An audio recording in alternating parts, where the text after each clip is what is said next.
దివ్యాంష్, ఏం చేస్తున్నావు? Okay, first colour select చేసుకోవాలి. ఇక్కడ కలర్ ఉంది కదా, ఫిల్ కలర్. ఇక్కడ థర్డ్ ఆప్షన్. పెన్సిల్ సెలెక్ట్ చేసినావు, ఫిల్ చేసుకో.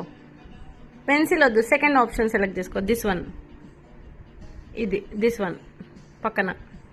Yes, correct. నెక్స్ట్ అక్కడ ఫిల్ డ్రాప్ చేయి. కలర్ సెలెక్ట్ చేసుకో. ఇప్పుడు గ్రీన్.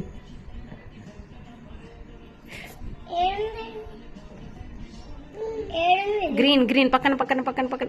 ఎస్, దాంట్లో ఫిల్ చేయి ఇప్పుడు. Wow, very good. Okay, next ఏ కలర్ వేస్తావు? ఎల్లో కలర్ తీసుకో. ఎల్లో ఎల్లో వెతకాలి అన్నీ నేను చెప్పాలా? ఎల్లో ఎల్లో గ్రీన్ పక్కన ఉంది, ఇంకా పక్కన పక్కన.